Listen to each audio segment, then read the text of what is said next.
Thanks everybody. Sorry for the delay, but Gary had to set up his projector, etc., which he supplied himself. So it's all ready to go now. So without further ado, I'd like to introduce Gary Speer. Gary's been a key photographer for some 30 years, starting out in Lumsden and then Oamaru. So Gary has travelled up from Oamaru to be with us tonight. His personal photography is mainly natural history, with a particular interest in fungi, orchids and alpine plants and flowers.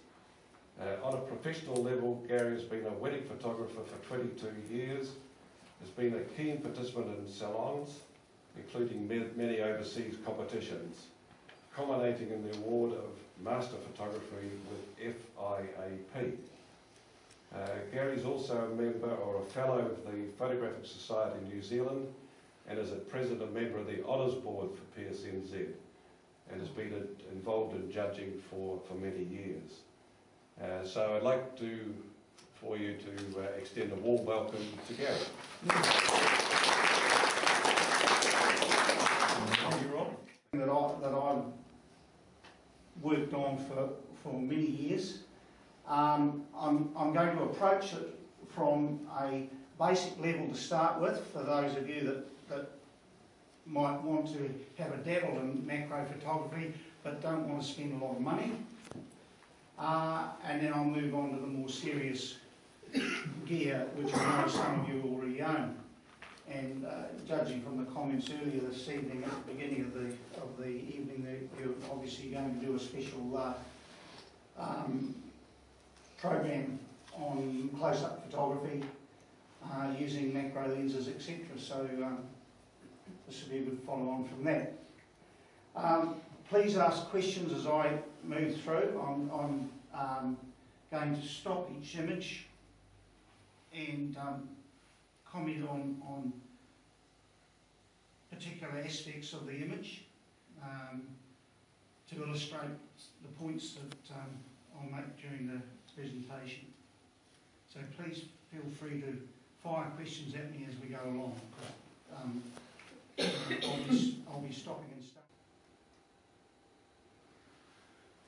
Okay, all my gear is Canon, so that's why there's a Canon bias here. Okay, so if you really want to get serious about macro photography, you need to look at purchasing a macro lens. Okay, in the Canon range there are a number of options. The 60mm, 100mm and 180mm are their sort of standard focal lengths, but they also put out a 65mm high magnification lens as well, which produces magnification up to 5 times natural size. So if you wanted to, you could photograph a flea on a gnat's bum with it. But I've never used one though. But they're amazing lenses. Okay, now, so what's the difference between all these lenses in terms of which one you might choose to buy? Okay, the 60mm lens means that your depth of field when you close the lens down is much greater than the depth of field you're going to get out of a 180mm macro lens. The issue you've got is that with a 60, you've got to get in much closer to the subject you're photographing, which means there's not as much room around it for controlling the light that you're going to put into the subject. You might want to use mirrors or white reflector or set up a flashlight system to do your lighting. With a 60mm, you're moving in quite close to your subject to get 1-to-1 magnification, compared with the 180mm one, which you're quite a distance back from the subject. So a lens like a 180mm lens would be the sort of thing that a person wanting to photograph insects would use. Because the further back you can get from the insect, the less you're going to disturb it. the more chance you've got of getting that great shot. So that's those are the differences between these various lenses. So if you're thinking of buying a macro lens, the first thing you decide is, what do I want to use it for? What am I really interested in taking photographs of at a macro scale, before you decide on which one of those you might purchase. There are lots of second-hand ones around now. Macro lenses used to be quite a rare commodity. Only people who were really, really dedicated to mainly natural history own one.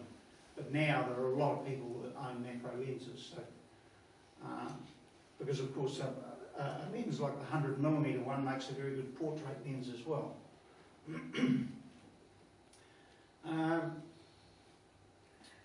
Now the other option that you've now got is the Canon have just brought out a 100mm macro lens that image stabilised. So you might want to decide whether you want an image stabilised lens or not, and then make a decision on whether you want to buy a new one or a second-hand one. Okay, so what are the other bits of gear that are very handy? Well, in fact, some of them are essential. Okay, a stable tripod with an easy-to-use head on it. I use a quick release head on my tripod, which I find really invaluable when you want to make adjustments from that. And the tripod must be really steady, because I've found that vibration when you're taking digital images is even more damaging than it was with film. I don't know why, but it is.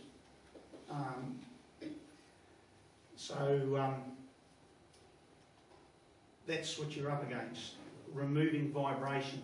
So you need a very, very good stable tripod, a cable release, or use delayed shutter setting on your camera. Now, the difference between those two is that you can use delayed release on the camera body if there's no wind blowing. But if there's wind blowing and you want to take a photograph, you've got to get down and peer through that viewfinder, holding on to the cable release, and every now and again the wind drops. This is particularly in alpine situations. The wind drops for a fraction of a second, and the moment it drops, you fire the shutter. Now you can't do that on delayed shutter release from the camera body. You've got to use a cable release, and you've got to be watching until that instant when the wind drops.